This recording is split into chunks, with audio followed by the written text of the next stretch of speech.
You're listening to Life of the Record, classic albums told by the people who made them. My name is Dan Nordheim.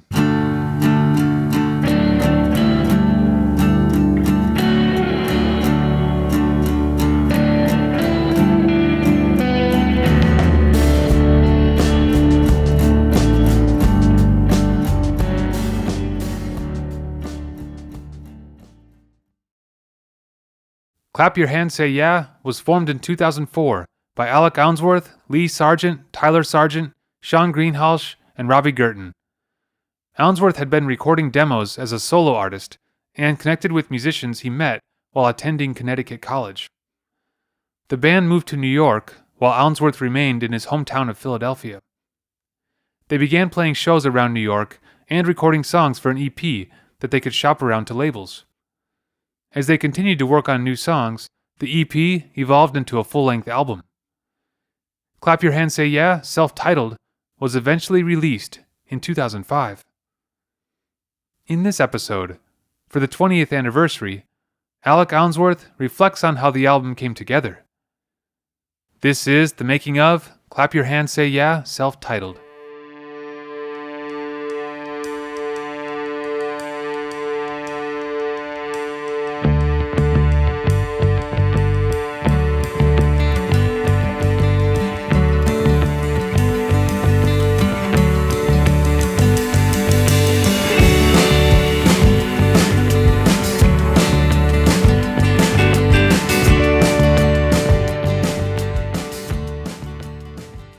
This is Alec from Clap Your Hands Say Yeah, and I'm talking about the first Clap Your Hands Say Yeah album, which is also called Clap Your Hands Say Yeah. I would say that album, I thought it was decent. I thought it was a good start. I was surprised that people liked it. I wasn't going to release it, actually. I thought at the time that you were supposed to be like 100% satisfied with what you did. I didn't realize that you could be like 70 to 80% or whatever, which I essentially was. But also I was too close to it to have like a proper understanding of what happened. I think now I appreciate it more than I did then. But my mom was the one who said, just put it out into the world and see what happens. You've been doing all this work on it. So she's responsible for that.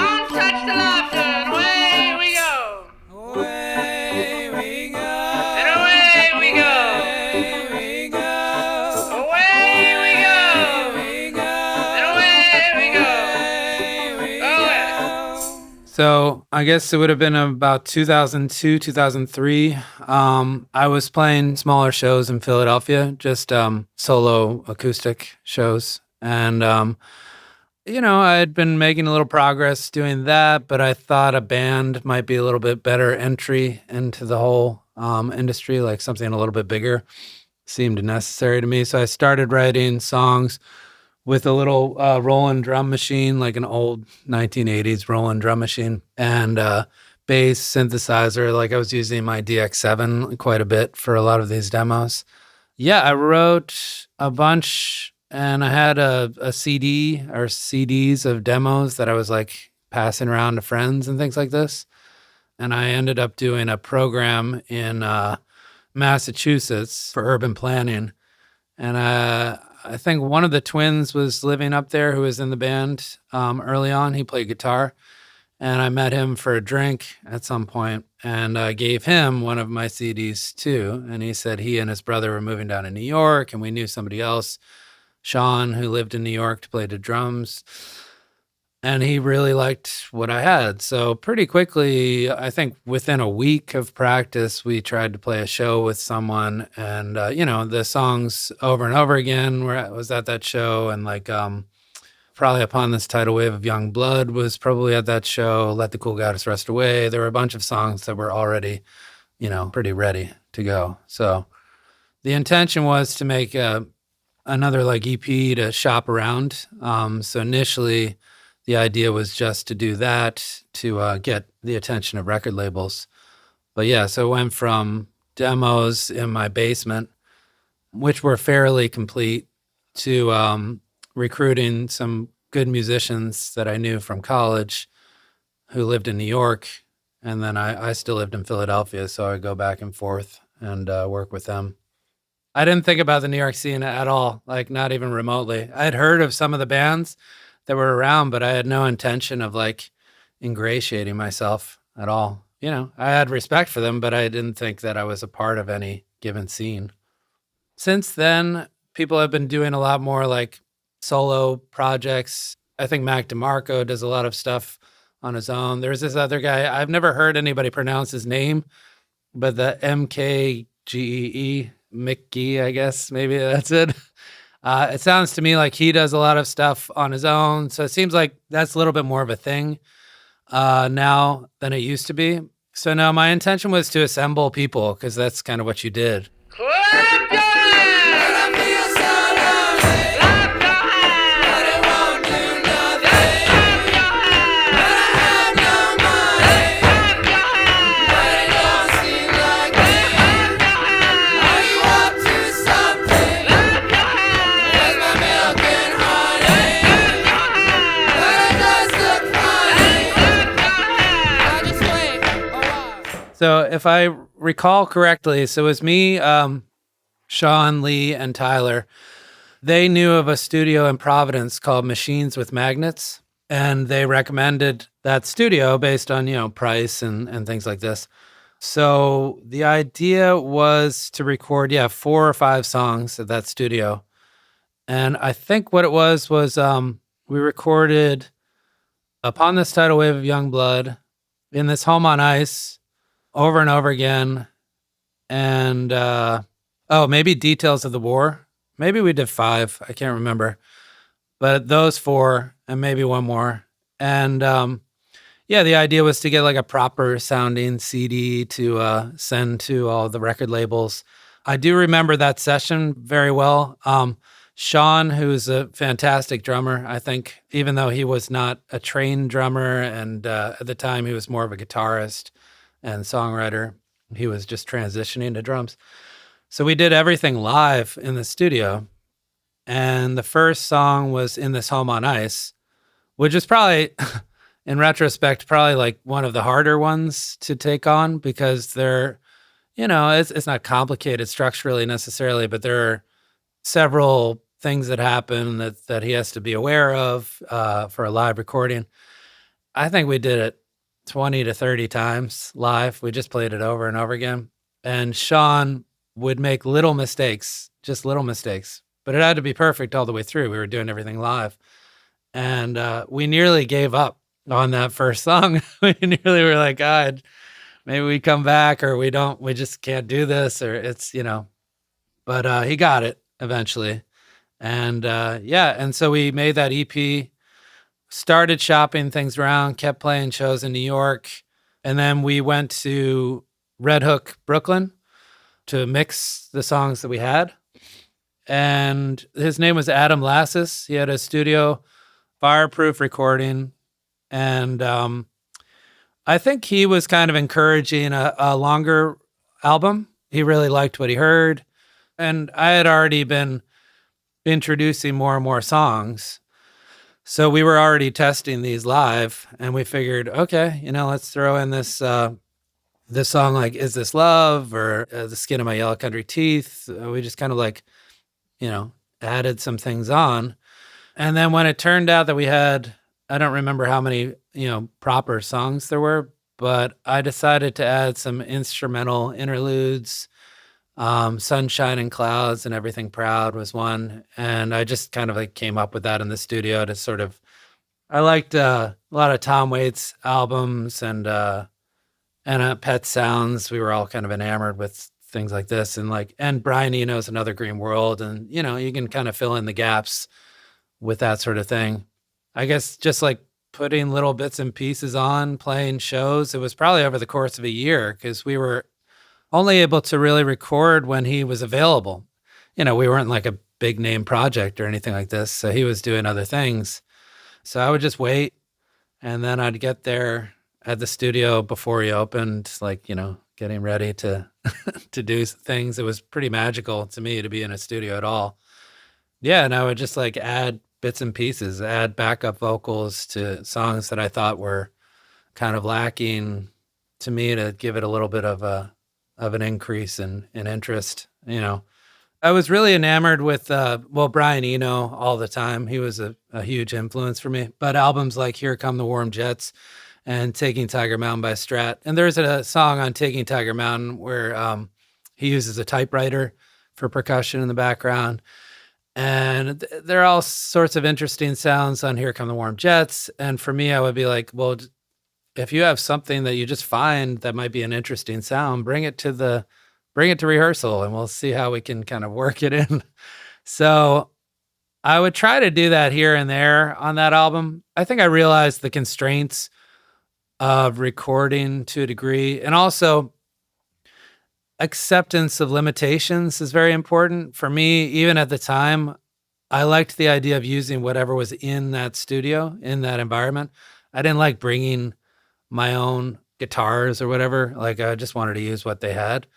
So the first song, Clap Your Hands, I think that was one of the songs that I came up with at the very end. And in retrospect, this is pretty hilarious because I was like, what we really need? I need to bang on that door, that big wood door you have there for percussion, like clap your, like boom, boom, stuff like that, like silly little things like that. He had a big organ, so I think I was probably just tinkering on the organ, and I just kind of came up with that while I was just sitting around, like waiting for other things to happen.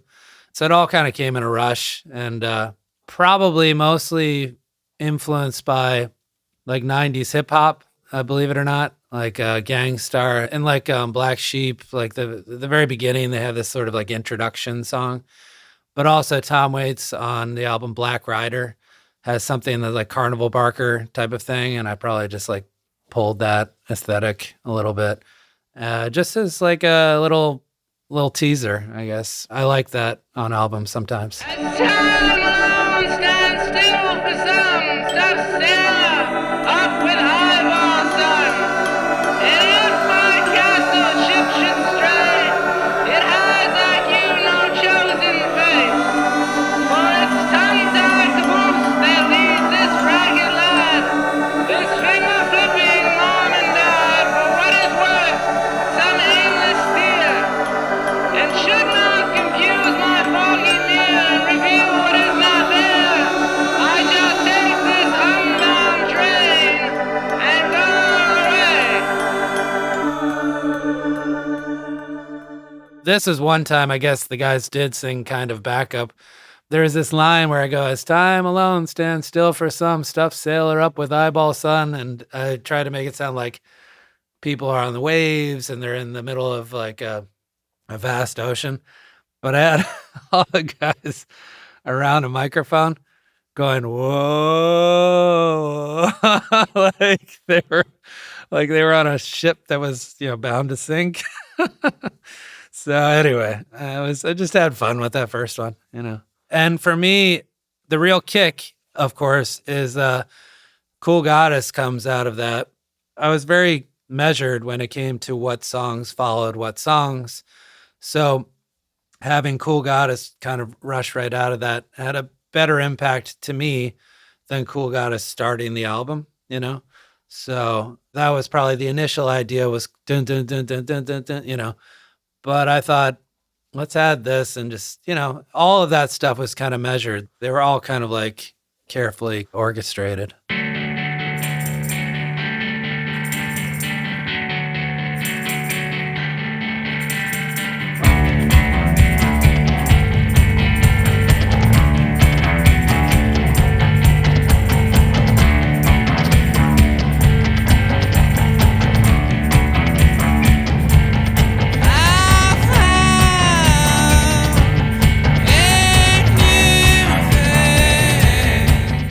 I remember that pretty well. I was really sick. I often got like these flus that were pretty bad.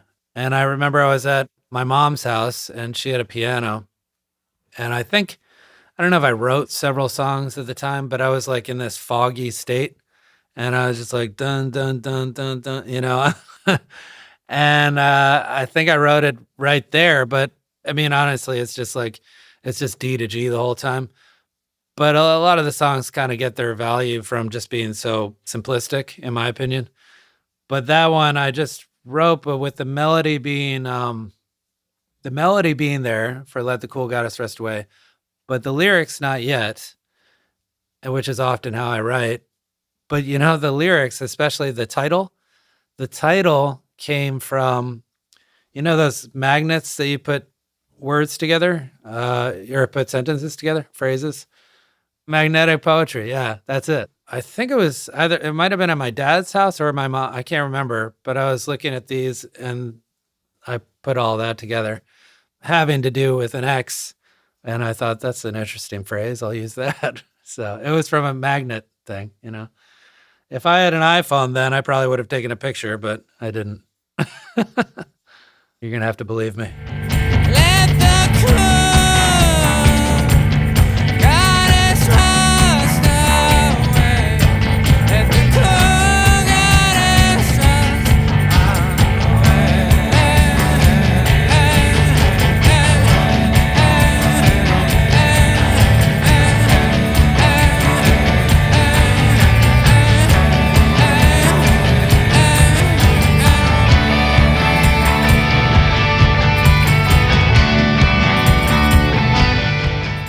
Yeah, and the backup vocals, I found a new face. All of this stuff, I was just like, there are these little like Easter eggs, I think. To me, when I was a kid, I used to listen to a lot of like oldies, like 50s and 60s, and I always used to sing the backup vocals. That was just interesting to me.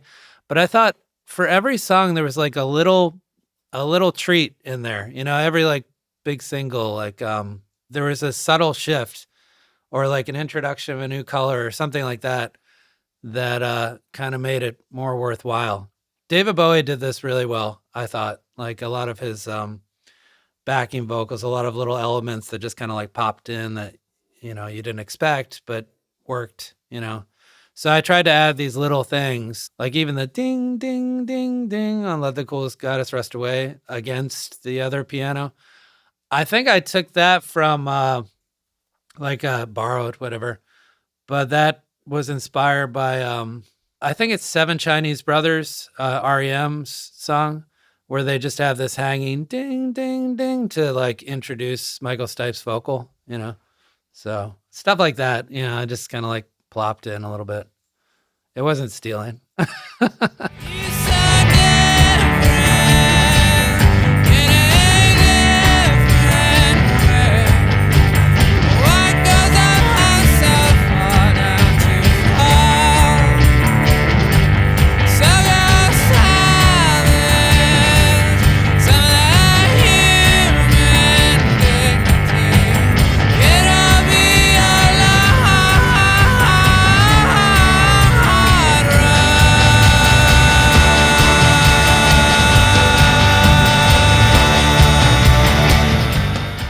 That was me trying to consider my electric guitar percussive in the way David Byrne kind of did it and that sort of thing, but even more so. Like for me, I remember this because I did it at Machines with Magnets, and I was like, just let me do this several times in the studio. I'm just gonna like kind of go crazy and just like do this kind of weird percussion. And I think I did two guitars, one over the other. And every so often there was a little stab, like, and then when it came to the chorus, Let the Cool Goddess Rest Away, it started kind of descending. But that was all just like this weird improvised thing. I tried to have a little manic energy on that to accompany. And another thing that I wanted to do for that was sync the drums. Like, it's a lot of toms, but the kick is present. But I wanted everything to be a little lower. Like, another inspiration, I think, was like early Rolling Stones recordings. And what I liked about that was that the drums were present, but they weren't like a featured element. And I was like, I want the tambourine above, things like this that made it a little bit like disjointed that people wouldn't expect. So I was pretty, particular about that. Sean hits hard, and he hits really hard. And if it would have been a totally different song if we brought it up to a level that's a little more popular these days, I guess. That I always had a problem. I worked with a lot of engineers, and they always wanted to make the drums a little bit more of a featured element than I was ever comfortable with. But yeah, that was one thing. Nobody was telling me what to do or giving me solid advice exactly back then. It was just kind of like you're on your own, which is cool.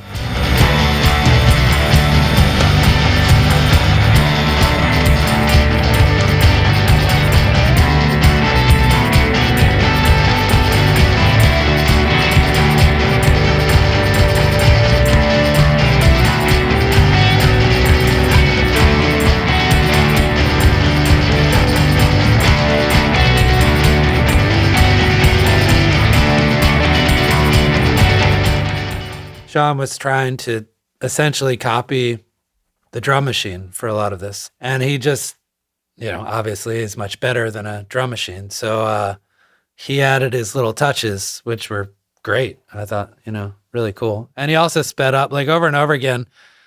The original demo might have been like, I don't know, like 110 BPM, something like this, which is a little slow. And Sean sped it up to probably around 125 or something like this. And I thought, whoa, that's fast. But now I listen back and I'm like, he was right.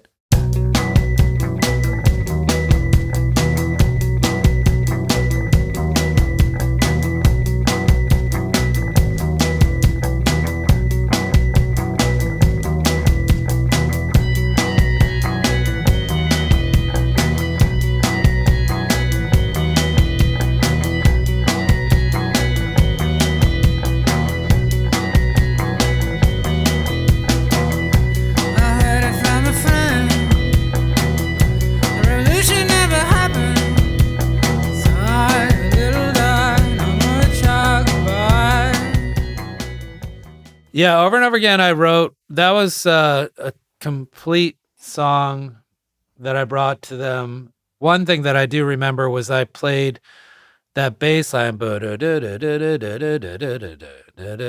I was pretty proud of. I liked that bass line. And all the synths, I liked magnetic fields a lot of the time, and I liked the counter melodies that they created with synths.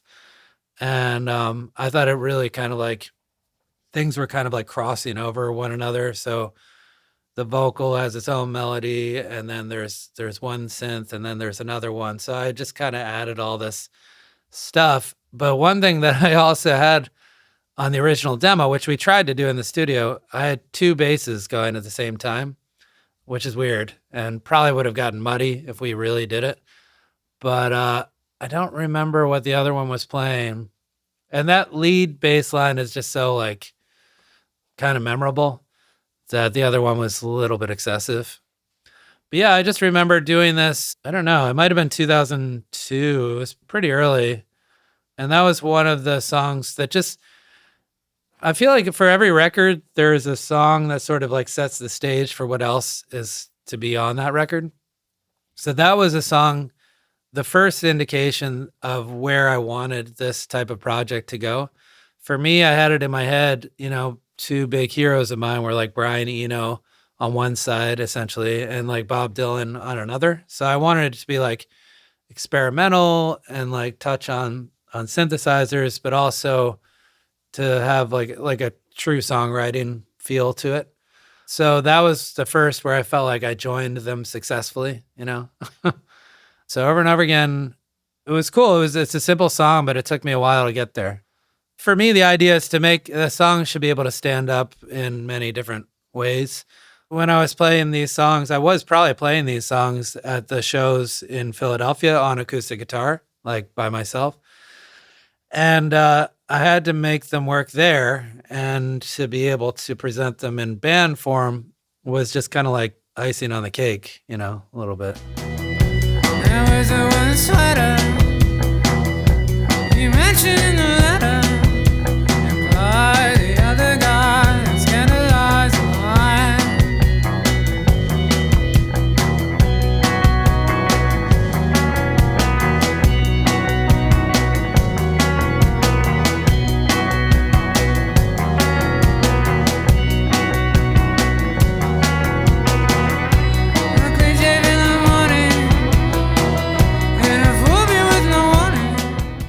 Well, it's funny. Like I studied piano and then guitar, and I never thought I could sing, or I never was comfortable singing. I never tried because I was like, I guess, shy about it or something. And then I got into some program in college where I was like playing in bands. Thought of myself as the guitarist or like keyboardist or whatever. And I remember rehearsing with a guy who played the drums, and he was really like kind of punk rock. He was kind of an asshole. He liked me, or we respected each other anyway. And I thought I'd sing some like Wire songs or like Patti Smith, Velvet Underground, people who I appreciated a lot at the time. And then he gave me the confidence because he said that it wasn't bad, you know? So I was like, oh, that's enough for me. But I think that Colin Newman from Wire was a big influence for me. And I realized that I kind of like was in a similar range. I liked how he wrote his lyrics too. It was like snapshots of rather than a narrative structure or something like this. It was just like snapshots of images, but it also had a certain import, which I thought was kind of interesting. But the way he sang, like especially on like Pink Flag and maybe Chairs Missing, was really influential to me. And people like that and like Tom Verlaine but over and over again I tried to pull it back. I mean, it was song by song. But yeah, I never really noticed how people couldn't really understand my lyrics. Like it was a surprise to me when people were like, "Oh, you sing blah, blah, blah, blah, blah, blah, blah," you know, and I'm like, "Well, there are lyrics there," which I actually worked pretty hard on. But yeah, no, I'm okay with that. I don't care if they just like the melody and that's what kind of keeps people entertained. That's fine too. And then if they want to dig deeper, I'm not ashamed by the lyrics. So, I mean, that's what I was getting from everywhere. Like when I was playing my solo shows, when I was playing live shows with the band, that was the focal point. And that's essentially what I wouldn't say the thing that separates the band from others at the time, but it was like maybe the most obvious kind of like aspect of this project that like would stand out to people, you know. And you know, I get it. I had a freaky voice, but I, you know, I was hitting the notes.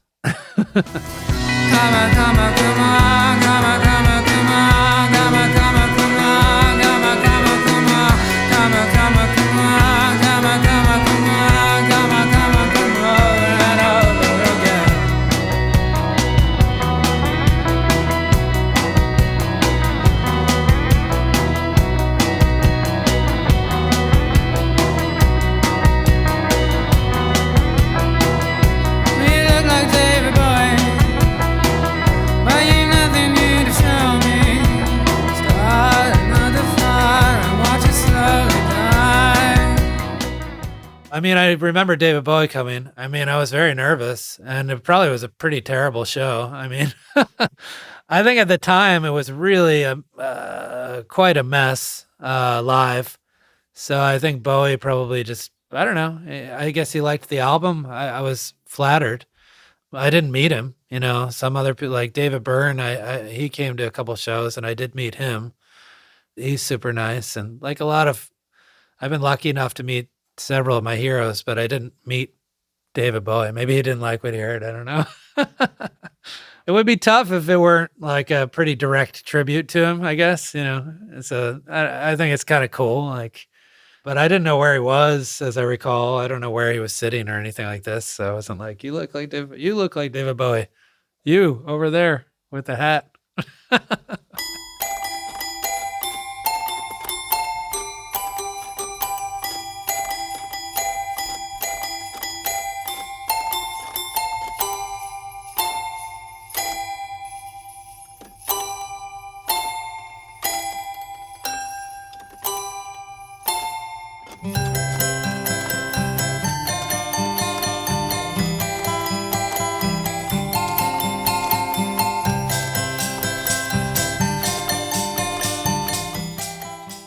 Yeah, I used a toy piano on Sunshine and Clouds and Everything Proud, and that was in the studio. That probably came together, I don't know, it probably took about an hour to put that together in total. And it's as simple as it gets, you know. It's just like sort of a walk-up song. And really, like, the intention was absolutely just to lead to details of the war, you know. That was it. Just to land, ding, ding, boom, bloody sheets, you know. So for me, it was just like, how do we break this in such a way that it's not details of the war directly after over and over again, but it can be a little bit of a playful feeling before that. So these interludes made sense to me at the time and still do to a degree.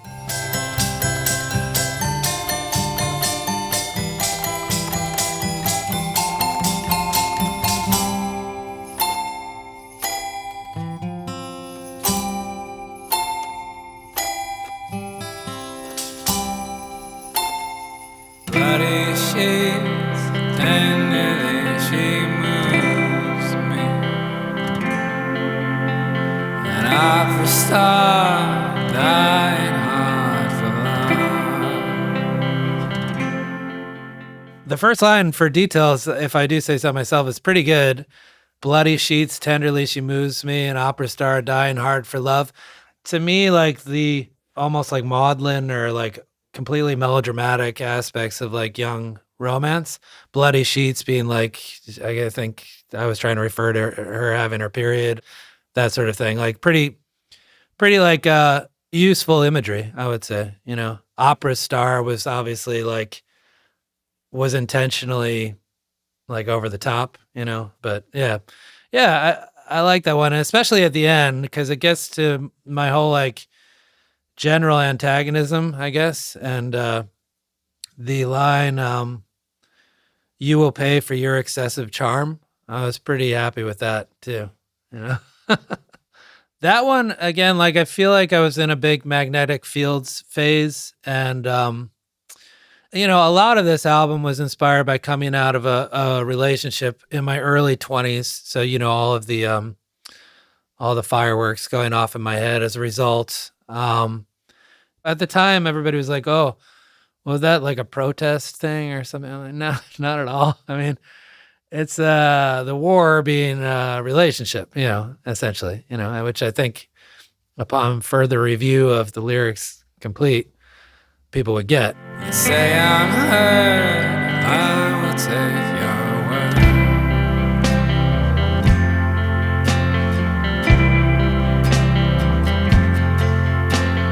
Leather pants, happiness, $100 by sixes, hanging with your fashionable horse. And I'm wounded, but I will take your word. Details of the War was one that I had, I don't know what it's called, but you have this like a big gourd with beads on it. I had these like weird percussive instruments in my basement. I didn't have a drum set. I just had a drum machine and a bunch of weird percussion.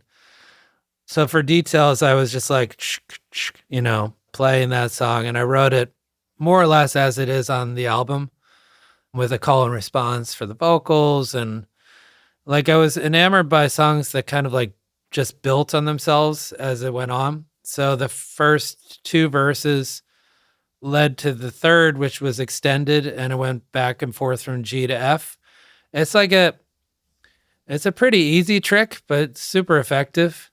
And then the vocal just picks up to be careful with the details of the war. But yeah, I liked the whole build. Nakedness, flying, tattered dress, sunburned chest. You will pay for your excessive charm. With a boy who knows there's anything, brings up his expensive drinks. Be careful with the details of the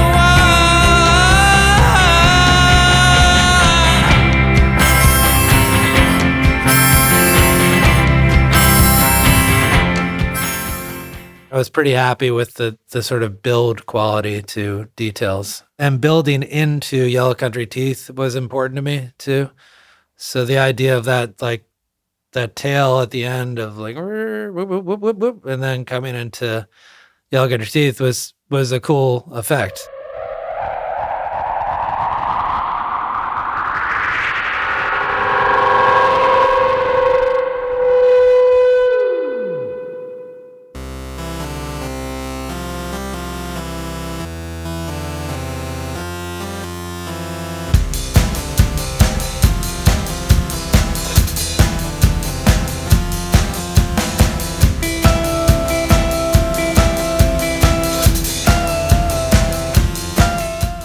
Yeah, it's a big song and it sits well where it is. To be honest, I didn't really think very much of it when we recorded it. It was not at all my favorite, but I get why people respond to it. I think a lot of it has to do with Sean's propulsive drumming, and his little hi-hat hits. It moves in a pretty helpful way. And probably the New Order, like the bass stuff, not starting on the root was a pretty important thing to me, and not just hanging around the kick either. Less of a root against the kick and more of a counter melody. And Tyler was a great bassist, and so he just kind of like moved wherever he wanted to. It wasn't sort of like a John Entwistle type of thing where it's just like way out. But everybody was encouraged to kind of like explore and not play in a regular fashion if they could help it.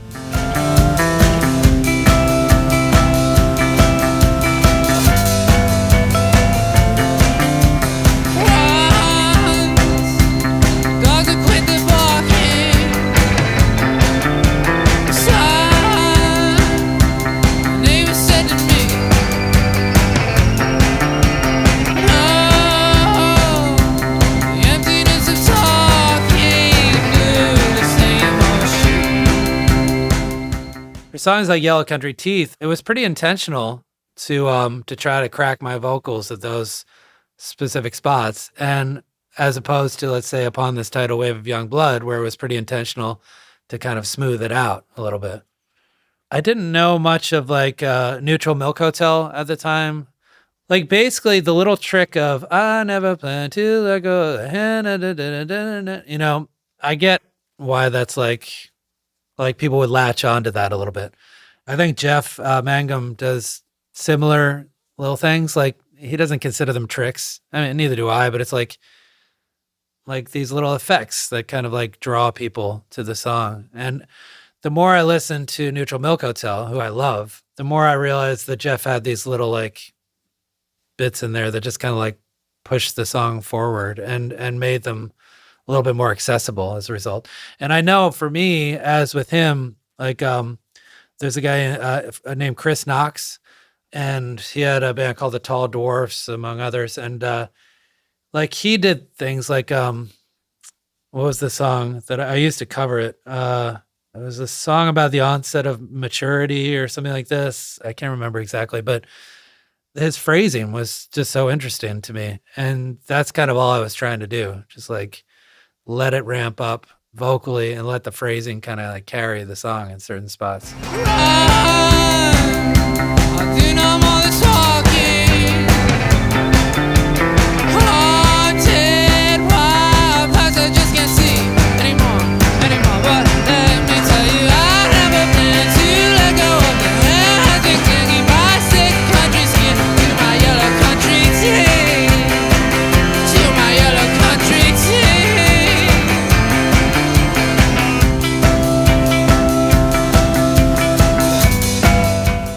Yeah, this one literally it was just and I think it might have been a practice where we just kind of started doing this and probably did it for like 3 minutes or something, or 5 minutes. And I had a tape recorder. I like recorded all the practices, which is weird, but recorded all the practices, and we didn't think very much of it. We're just like, oh, okay, yeah, whatever. And then I came back and I have I have a tape recording of me recording lyrics over the tape that I'd recorded in practice, like trying to figure out how to do it. I think they all came pretty quickly at the time. I think that was written in a night, and like a lot of the songs, it was essentially like a loop, more or less. The vocals kind of like signified where it would ramp up, Once the dogs are good, da, da, da, da, da, da, da, da. But like the band is doing the same thing, It's just sort of the vocals are. And I think lyrically it was good. I was almost under duress writing the lyrics because it was maybe the last song that was put together. And it was just kind of like messing around. It just happened pretty quickly, that one. And almost like just tacked on as an afterthought. Far, far away from West Virginia. I tried New York City, explaining that the sky holds the wind, the sun rushes in, the child with a shotgun to shoot down all the bees that sting. Oh, Miss Boy, can use a little sting. All right.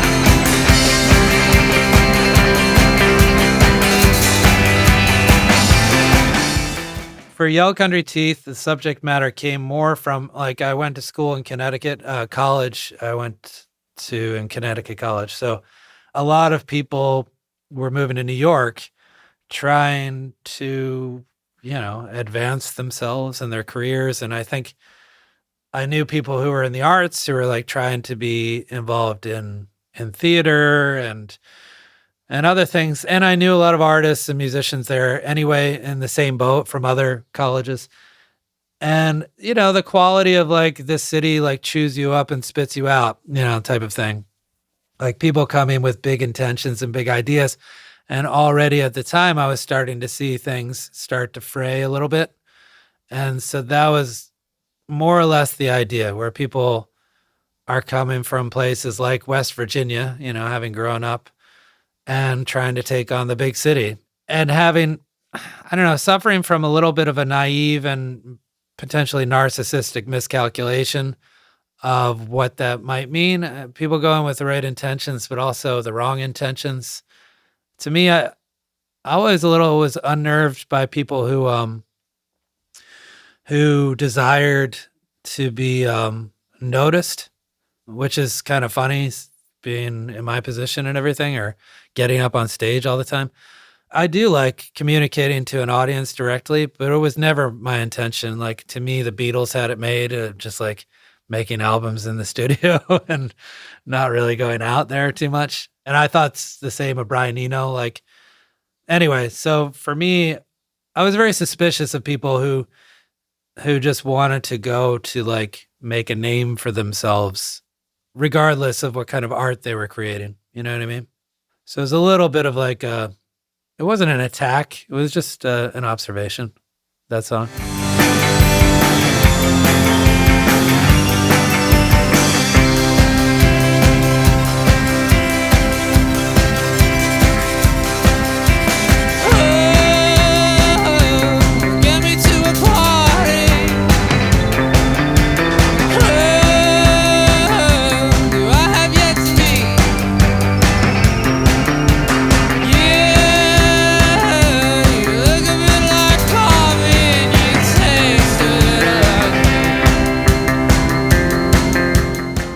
It wasn't pure pessimism, and it never really is. Like, I never have gotten in the direction of like Ian Curtis or something like this, where it's like, danceable, but if you like, you really dig into the lyrics, you're not wanting to dance that much. So this is, it was a little bit different. It was a little bit more of and kind of a weird song when you think about it, because I think I had one person in mind specifically. And it kind of follows this person's, like, it's just a glimpse into this person's New York City attempt. So, and that, the one thing I'm a little bit not bothered by, but I think that G to F, like, break in the middle of the song, still when I play it now, I'm just like, what is this doing here? I mean, I think the audience kind of appreciates it, but I'm like, I don't know why this is here. So it's one of those where I look back and I'm like, okay, it kind of works, but not really. I would say it's staying at something like 5.5 minutes was fairly intentional. It was just like no thought of radio play or anything like this. It was just like, we're just going to make a song. I mean, to be honest, I was surprised that anybody wanted to listen to this at all. Like, I just didn't expect myself to produce work that people, in a popular way wanted to hear. But yeah, I don't know. My friends told me when I was a little bit, I don't know if I was embarrassed by it, but some of my like music snob friends said it sounds a little bit like XTC. And I was like, okay, that's more validating than what I had thought. I need to change the scenery. Just listen to me. I won't pretend to understand the ruin of the wind, all the waves in the ocean, all of the hours.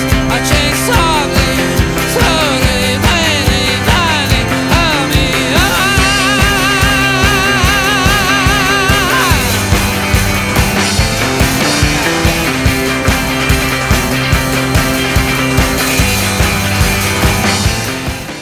I wrote a lot of these songs when I was like the initial version when I was like 18 or 19 or something. And then I tried it. And to be honest, like back then, I think I still have recordings. And so I had the structure of a song like Is This Love?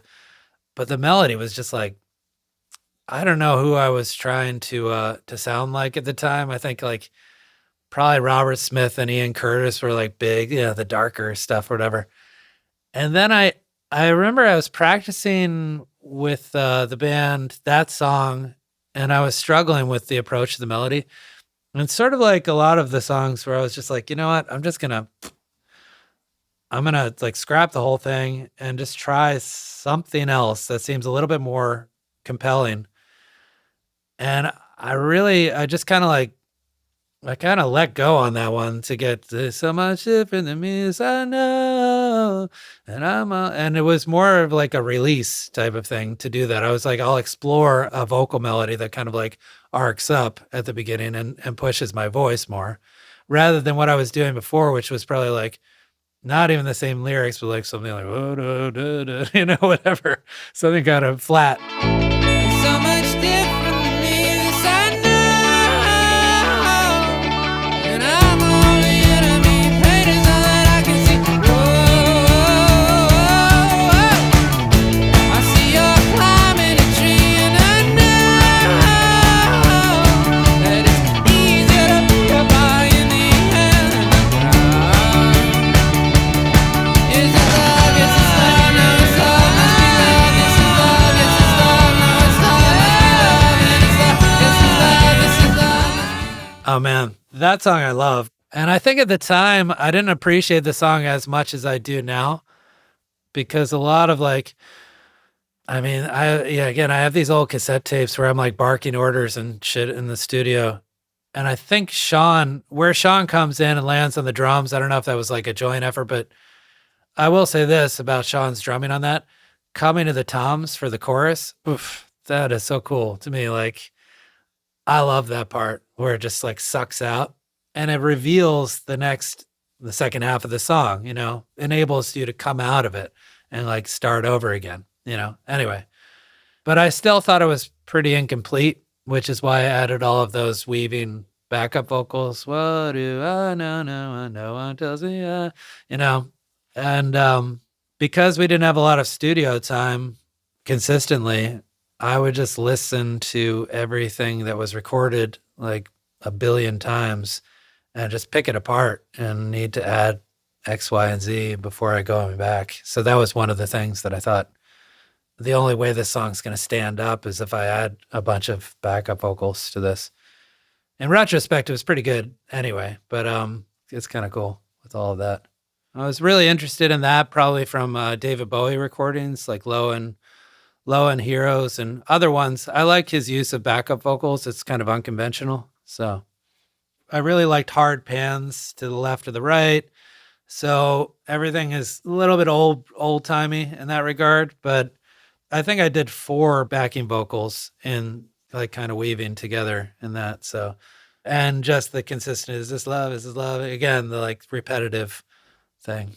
I like how that comes off because I worked my ass off to get these songs together, but it still sounds a little bit like little ragtag and sloppy. And I like that aspect of it. This is love, no, it's love, this is love. It is love, no, there's no doubt.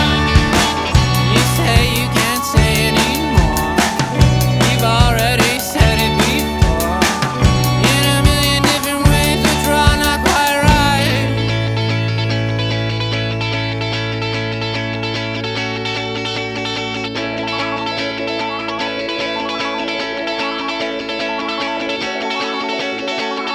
The rain is out on the ground, yes I know. That has to do also with like all of the scary aspects of love. Like you're in love with someone, but it's really kind of a confused mess, you know? Like you're so much different than me and I'm my only enemy. Pain is all that I can see. Which I was probably accused of, and I have been, which is maybe fair. I don't know. But especially in the early 20s, it was probably like, yeah, that's fair.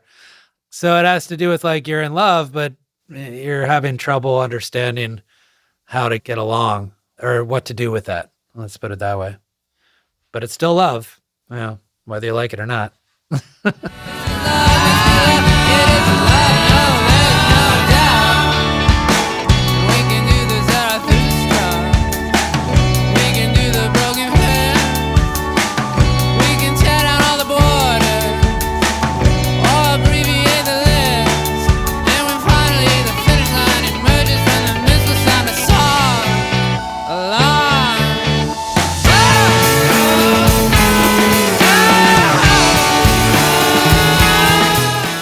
Yeah, I'm an album listener, so everything has to kind of like be together. It can't just be singles for me, you know. The only mistake, and I've been saying this on this tour, or one of the mistakes, was I got a little confused when it came to this "Is This Love" part, and it's pretty obvious because like a song that's in the key of A coming out of a song in the key of C, just like rising from a tailing synth line or just a synth chord. It was a little ridiculous, but it doesn't make much sense at all. So there I was just like, I think I was a little confused. It probably would have worked better if the that just started the song rather than some fade in, but whatever. So is heavy metal the beginning of side 2? I keep saying that Is This Love was the beginning. I can't remember. Is heavy metal the first track on side 2 or Is This Love? Damn it. I keep saying the wrong thing when in the live shows then. It's all right. That makes more sense, actually, because to have that fade out of Yellow Country Teeth, but to be beginning side 2 really doesn't make any sense. So yeah, heavy metal beginning side 2.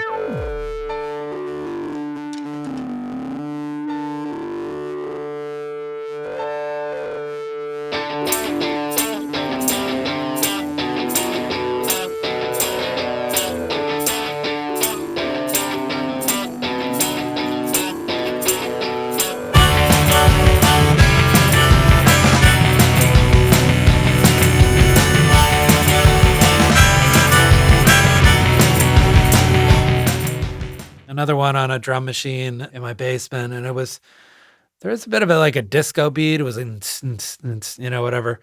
And then we recorded it with Keith at Machines with Magnets, and we released that original recording on the new release of the 20-year anniversary album. So on a flexi disc, you can hear the original heavy metal recording as it was done in the studio in Providence. But for whatever reason, I listened to it, and it's good. It's really good. For whatever reason, I thought it didn't work.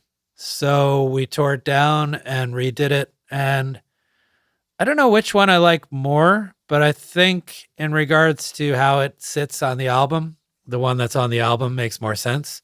So this version, when the bass, which is pretty distorted, and the drums kick in, it's supposed to really drive, which I think it does. And it really pushes, like my guitar starts the song. And honestly, it's like fairly flimsy, which is somewhat by design, similar to Is This Love. It's like, ding, ding, ding, ding, and like heavy metal, it's like, dur, dur, dur, dur, dur. But it's kind of, when the band kicks in, it really kind of takes shape, of course. Now all the secrets of our day, they tell us we should really stop.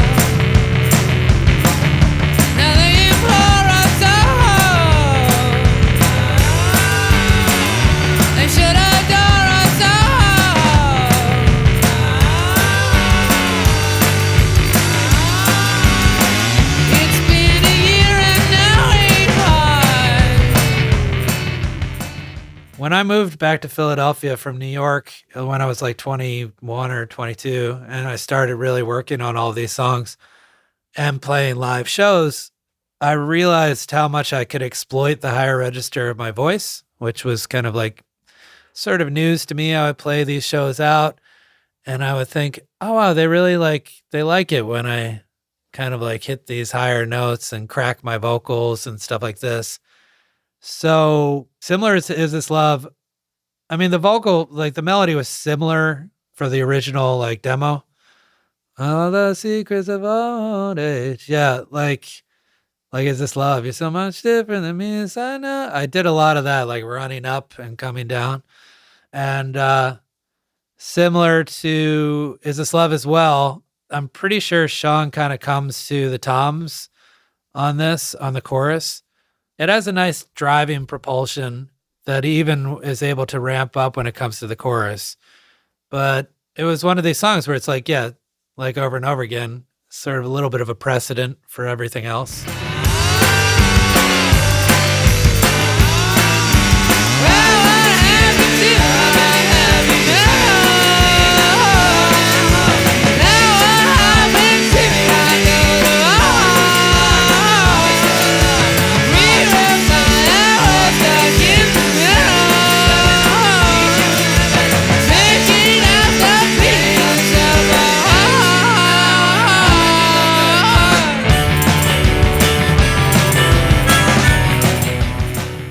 The harmonica, I add that, but I don't do it anymore live because harmonicas sound pretty abrasive and tinny live.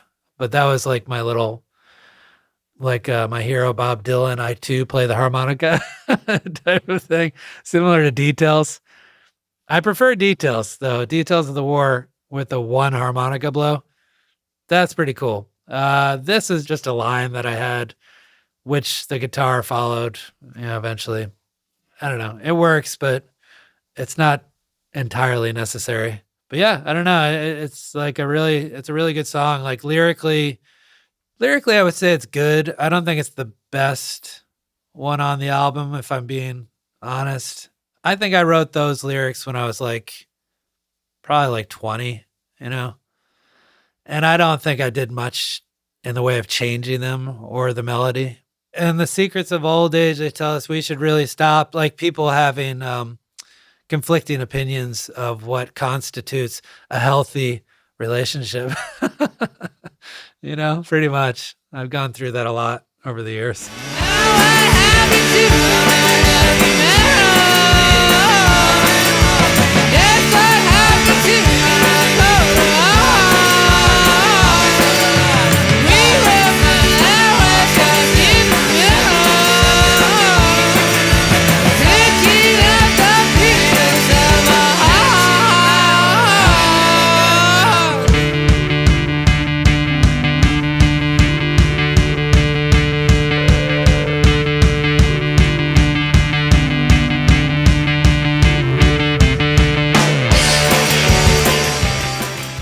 I really like the end. I like how the everything kind of sucks out and hangs a bit. That's really effective live. That one's really easy to play live for that reason. It's really it really kicks. And I often close shows with that one. And it's a pretty powerful one.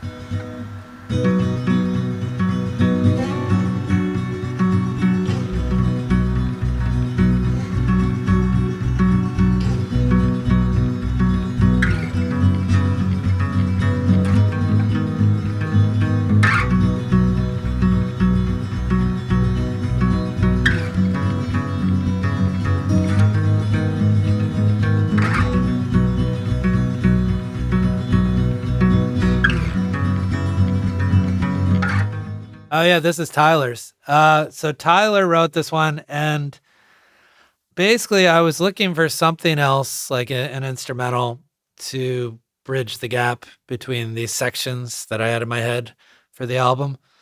And Tyler gave me like a CD of his demos or whatever, his recordings.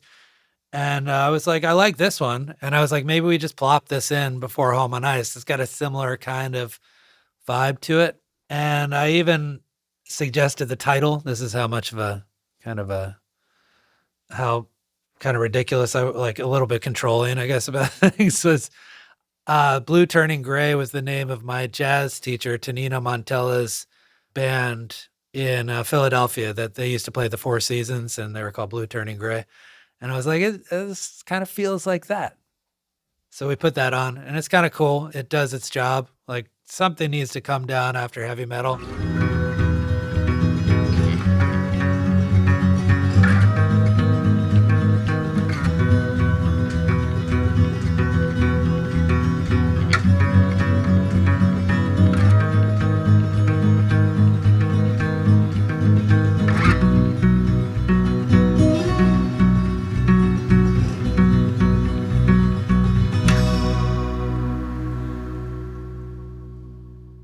And that sort of like gets to Home on Ice to me. It's cool. It, like, again, similar to Sunshine and Clouds, it's meant to just like set up the next one. So in this Home on Ice, as I mentioned, was the song that we tried first at the studio in Providence. And since we were recording everything live, and I think we tried that one like 30 times on the first day. And we nearly gave up. It was a bit of an existential existential threat to the whole project was that particular song, because we're like, I guess we just can't do this. Like, we just don't know how to make an album, you know? To Sean's credit, I mean, it is one of those songs, as I mentioned, like there is a bridge. It does have more sections. There is a build to the end. So it's a little bit harder to put your finger on than like Over and Over Again, or Upon This Tidal Wave of Young Blood, where he was essentially just like doing the drum machine. But when we finished this one, this was my favorite of all of them.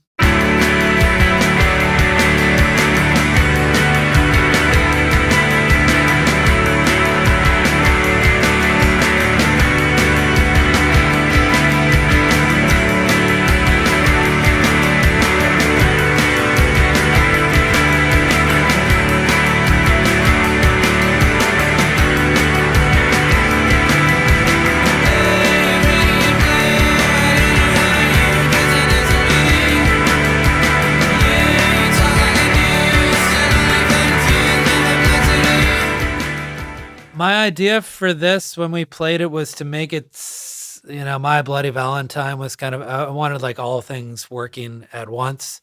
This is why the double vocals. This is why there's a Juno synth. And then I put an organ as well, like underneath it. So the organ is just like do do do do do do, but it's like it's supposed to all blend together. The guitar line and the acoustic guitar, yeah, it's all supposed to just kind of like morph together somehow. I like that one. We played a little different live. It's harder to make that one work live, but for the album, yeah, I like it. And it's a little bit strange because Sean's kind of like on the ride for a lot of it, and it's pretty crashy, like even through the verses. But I think it's really cool.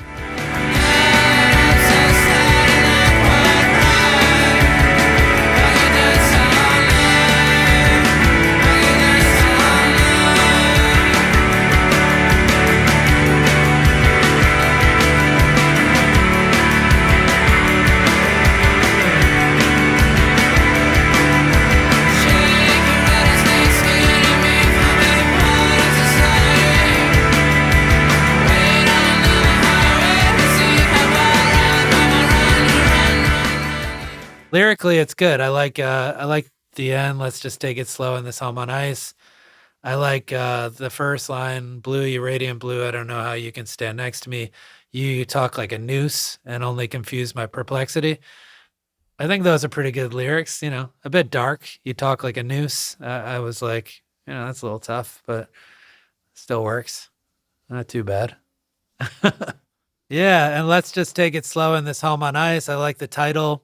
Yeah, I mean, I'm trying to think. I don't know if I've heard that recording in several years, but I remember how everyone was done, and yeah, it's cool. It's a good song. I do recall I took it's kind of a funny little move to stop the double on the last verse, and I just have a single vocal, which is honestly I don't know if I've really heard that in any other songs. But I was just like, I'm gonna cut the double now, and now I'm just like, I don't know what prompted that, but it kind of works, It's like it kind of works.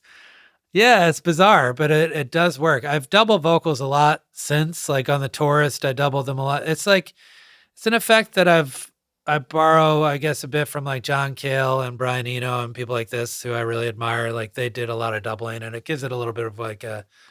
I try not to do like the Gary Newman like strict doubling, like where it's like he's exactly on top of himself. It's like more a looser type of thing, you know. So there's something magical about that one to me.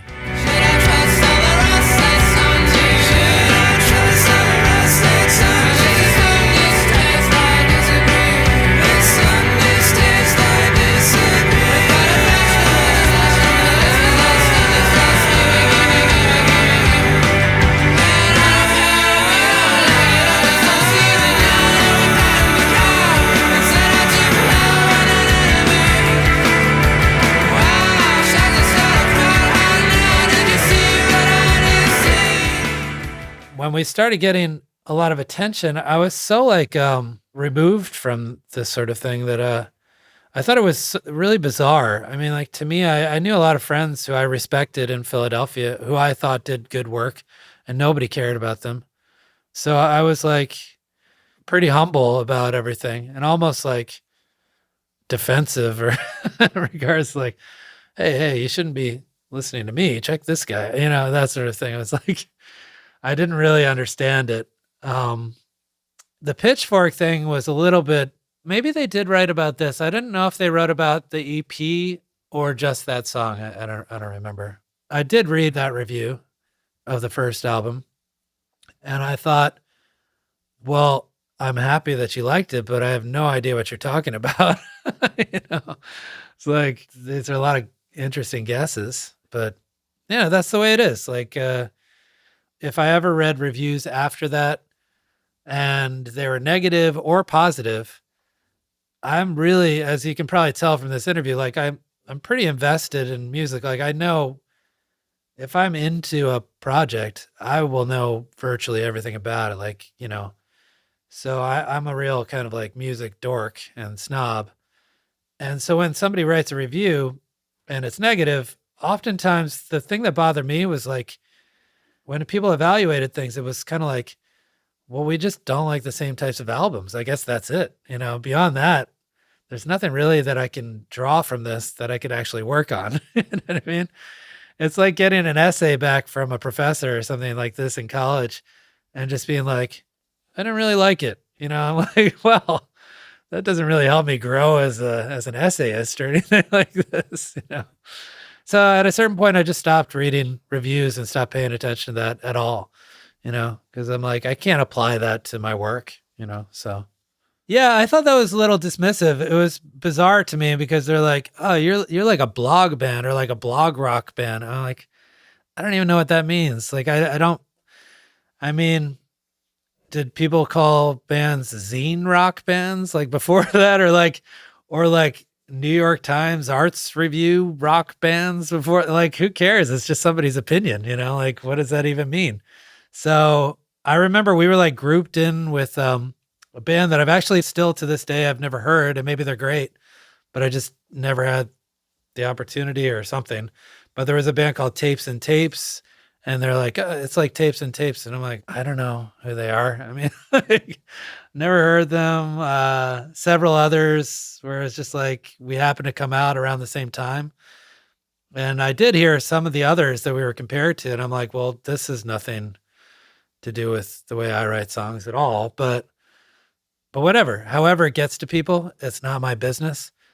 But I also found it was like kind of lazy to say, oh, because blogs are around at the same time. Like, yeah, but there are other things, other media sources that also wrote about the album, and it's not just blogs. But you know what? To me, though, for the blog rock stuff, similar to zines, oftentimes these are the people who like work at record stores, who are really like work at college radio stations, like kind of like my people, like the people who I know and have been friends with, the people who who go off to write blogs or try to write blogs, especially at that time, more or less, they kind of like listen to everything, and they have like a pretty decent sense of music, you know? So for me, I was like, that's a bit of a compliment. Like, that's fine with me. It's better than somebody at some newspaper who's like, 80 years old and doesn't really know what's going on, or never really listened to anything. But the blog rock thing, though, I would say this, like if it's anything like the zine thing, and I knew people who had zines back in the day, they were pretty full on invested. They would go to a lot of shows and they would generally know the climate of music. So in a way, it's kind of nice.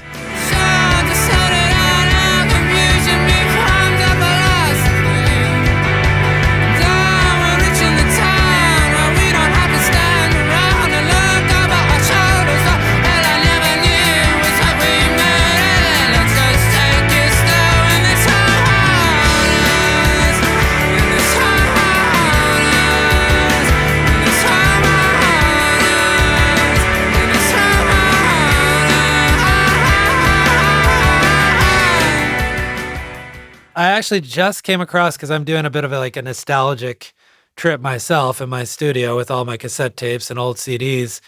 And I dug up a lot of the original demos like that I did in my basement in like 2001 or 2 or whatever. And this was one that I did. Apparently it had the name was Penny. I don't know why, not Sally at the pavement. It was Penny. I don't know where Penny came from. But I was it's in the basement by myself, and I had all the elements in place. It was just a song that trudged down. It just descended for the entire song. It was kind of cool, I thought. But I was playing a cardboard box for percussion, which was interesting. I heard boom, boom, boom, boom. As I said, I didn't have a drum set, so I was just using whatever was in the vicinity.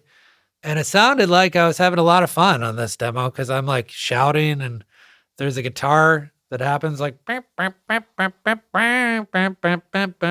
2 guitars happening, but I'm like shouting in the background. So who knows what the hell was going on. But it's all kind of like, it's kind of how it turned out.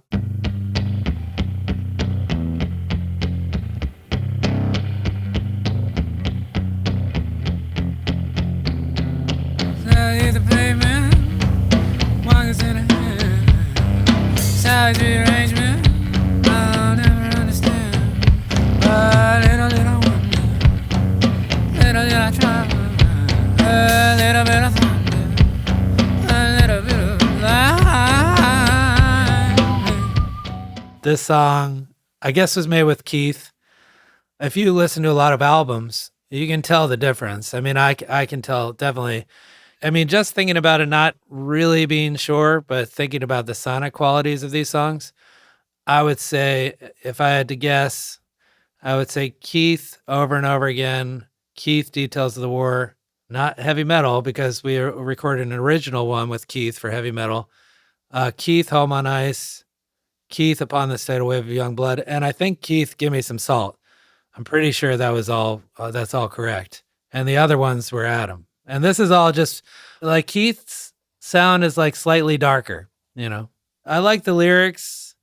I like the getting playing hard line. I think that's pretty cool.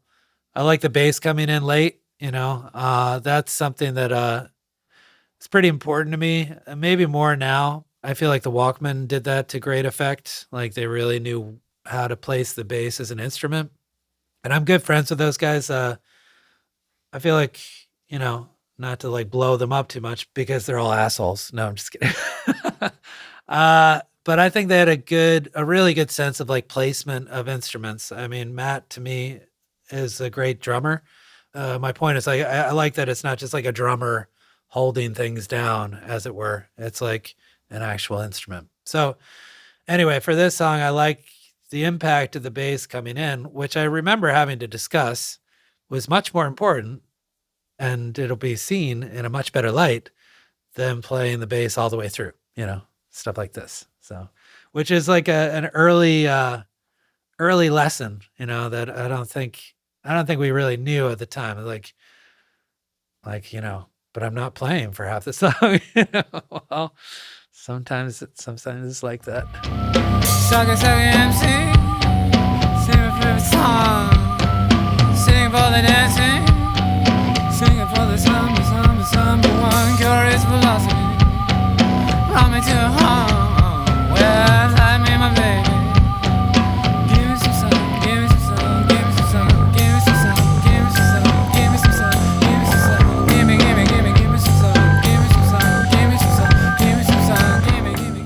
Sucka MC, sing my favorite song. Yeah, there's a bit of that. I was brought up, I'm from Philadelphia, and I did hit the like golden age of hip hop. So I was like, we were all really admiring of all of these, like, you know, De La Soul, Black Sheep, Tribe Called Quest, you know, DOS Effects, whatever, like all of these hip hop people who were coming out. So that probably had a stronger influence than I even realize now. You know what I mean? And yeah, I mean, it's like a very mild tribute to that sort of thing. But it's just fun. It's a really weird one, and especially the boom, boom, boom, boom, boom at the very end. I don't know what I was doing to prompt that, thinking that was a reasonable thing to do in my little basement studio. But I play it live now, and I play it at the same time as Todd, who's playing bass, and we're just looking at each other like, what are we doing? I mean, it works, but it's like, why does it work? I don't know. It kind of does.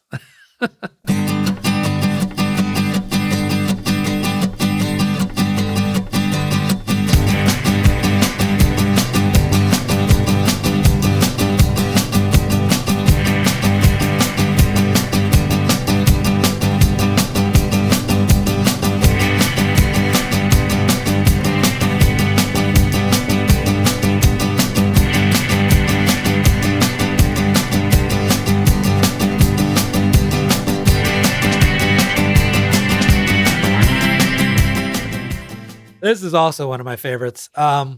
So this was like my one protest song that I've ever written. Oh, no, I wrote one on New Fragility too.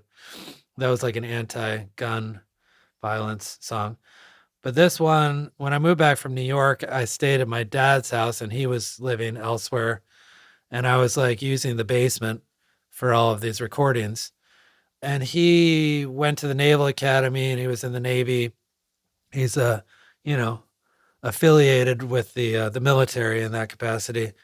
And I think his heart goes out to a lot of the people who've died in wars, maybe more than I can understand, for example. But he had this cutout of all these kids who died in Iraq, arguably pointlessly. And, when you see them all of these pictures, like it was this big cutout, like all of these kids. And it said who they were, what their age was, where they were from, And when you put a face on this stuff, it makes it that much more meaningful, and it makes me that much angrier, frankly. So I was working in the basement and I came up and I saw this. I guess, I don't know, I might have been having lunch or I just was standing in front of it, reading all these kids' names. And it inspired me to write this upon this tidal wave of young blood. And it has a lot to do with how adults can misinterpret the intentions of children, like just get it completely wrong and put them in harm's way. And it has everything to do with this sort of like pig-headed theory that they know what's right just because they're old enough to tell the difference between right and wrong, or some bullshit like this. Like, anyway, so it's the last line, they are going out to bars, they're getting into cars. I've seen, like, they're drinking and driving, and like, I know what's good for these kids, so I'm gonna, fucking send them off and get them shot up. That sort of thing. I was like full of that kind of anger. America, please help them. That's that. At that time, I had a real sense of like the country. I mean, it's even more difficult now, but maybe. But at the time, I was full of anger for the people who were in positions of leadership, trying to tell people what to do and being cowards themselves. And I had evidence in front of me of kind of their cowardice. And so I wrote a song about it. Now that everybody's here, could we please have your attention? There is nothing left to fear. Now that Bigfoot is captured, and all the children really light, alright, alright. And all the children really light, alright, alright. Now all the children all alright.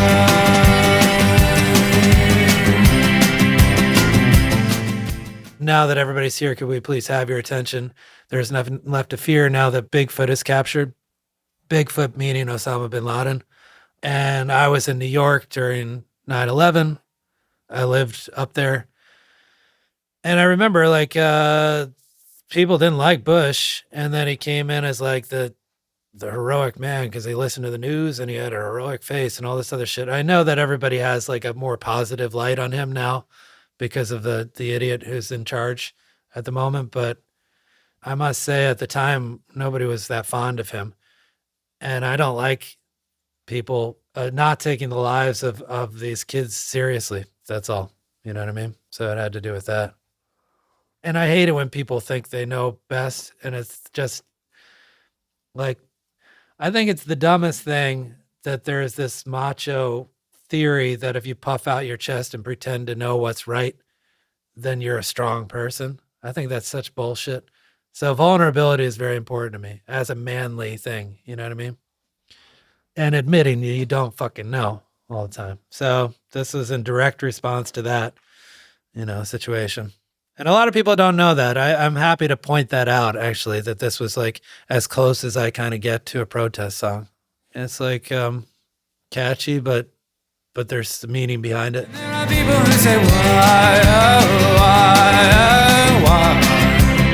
Now there are other ways to die, oh, why, oh, why, oh, why, oh, why. But upon this tidal wave, oh, God, oh, God. But upon this tidal wave, oh, God, oh, God. Oh, young blood, young blood, young blood, young blood, young blood, young blood, young blood, young blood. And the repetitive scenario, like I feel like, maybe a bit of Patti Smith there, obviously Van Morrison. I like the effect of like, hammering on a lyric, if it makes sense in the context of the song, of course. But to me, live especially, it really has a dramatic effect. We even counted upon this tidal wave of Young Blood. We even counted how many times I sang Child Star. And it was 30. And I was like, oh my God, I said that 30 times. But it doesn't feel like it. Or it does. I don't know, whatever. Oh, okay. So that's another thing that I can say about Tidal Wave is that it was kind of hilarious. But so not only did I count 30 times did I say Child Stars, and that was interesting, but also when after mixing, we went up to this guy's studio. His name was Joe Lambert, and he was in Midtown Manhattan. Or I think it was just me and someone else from the band, and Adam Lasses was there too. And the song I think it had a fade, but it lasted just like a couple measures too long or something. And I was like, well, it's too long. And we didn't fade it. We didn't really fade it at the right time. So, a bit of an oversight. And I was like, I don't like where it ends. It's just slightly too long. So in the studio with the tape machine, because it was recorded to tape, right? I was just standing there. I was like trying to time the ending. So that's why the album ends as it does. I was like, Child Stars, boo, I just hit the stop button on the tape machine when I thought it was the right time to finish. So, yeah, so that's kind of cool. That's a cool little aspect of that song. Good way to end the album, too. We are meant to stay alive. Who send your children away now?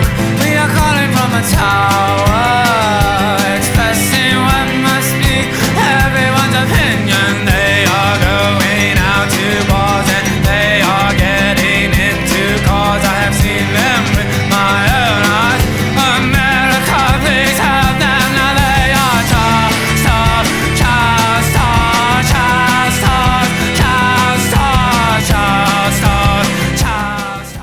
I remember, nobody knew us. I don't know if we really petitioned or tried to negotiate anything with record labels. I think we did. Actually, we got it mixed, mastered. Everything was like, I was working some like carpentry job and restaurant job, and I paid for it. It was a very modest amount with this stuff, and just printed up copies, which were bought immediately. A lot of CDs, but a lot of what was happening was like we kind of released it in 2004, but a real release was 2005, like the one that the general public knows.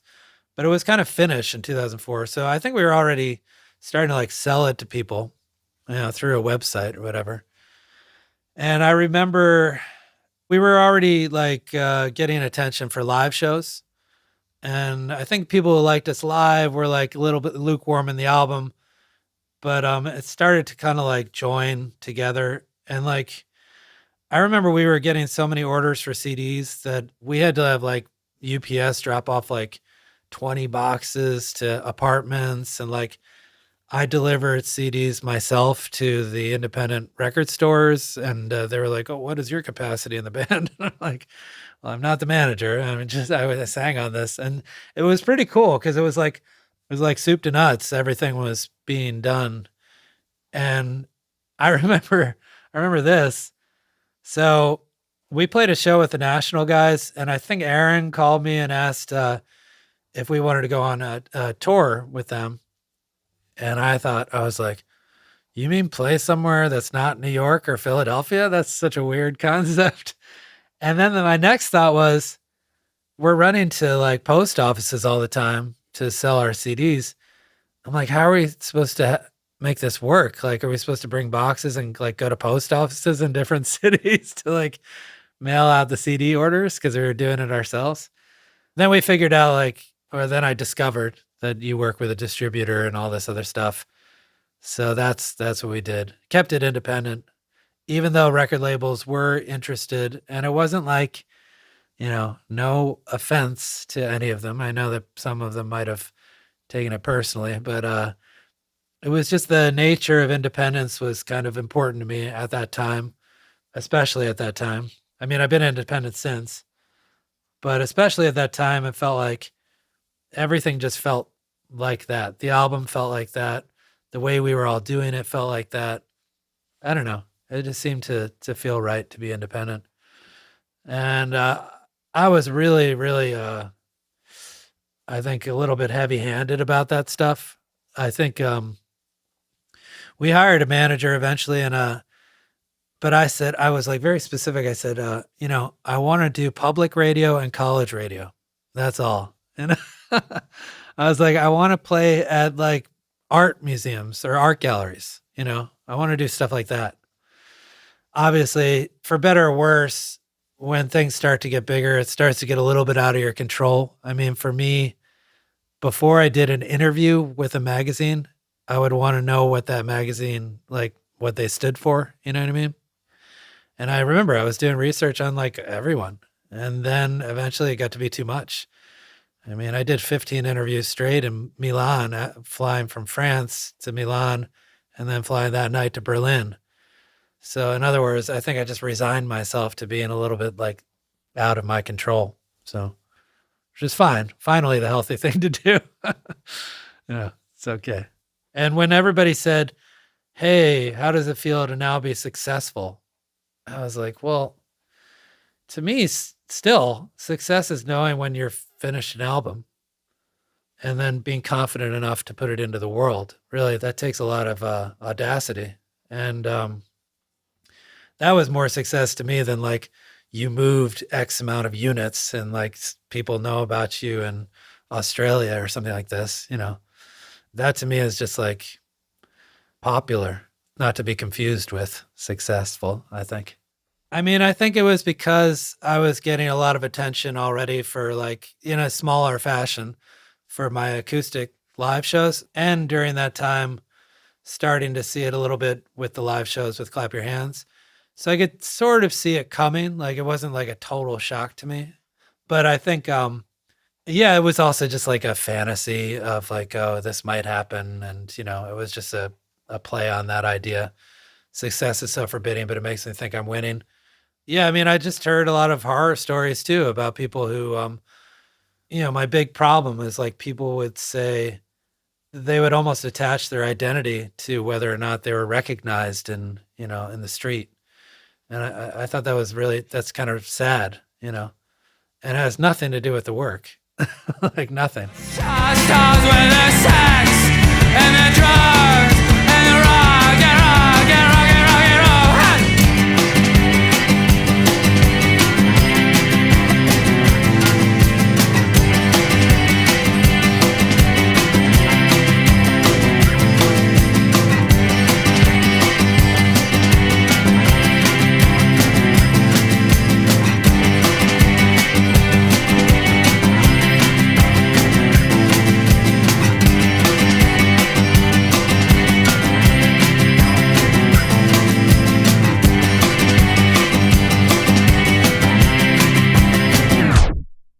I think it's gotten a lot harder to be independent for me anyway. I think the only regret might have come because streaming services sort of really took over.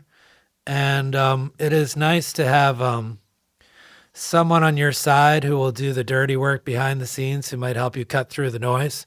Like, let's put it this way, to remain independent means you're dedicating yourself to your loyal fan base, right?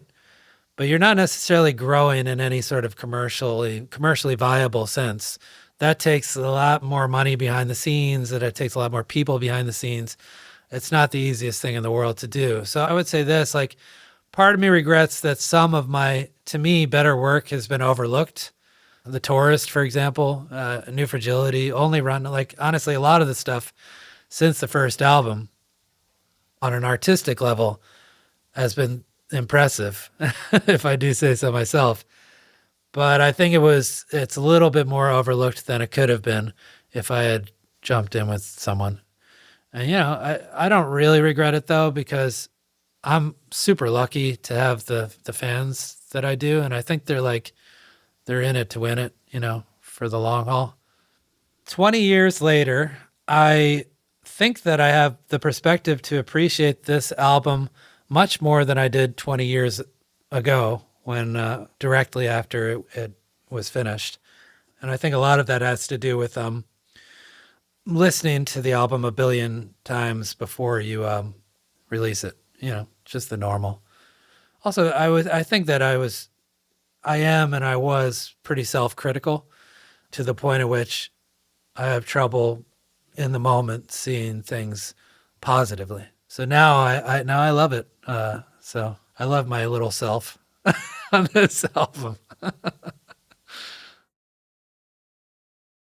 Visit lifeoftherecord.com for more information about Clap Your Hands Say Yeah.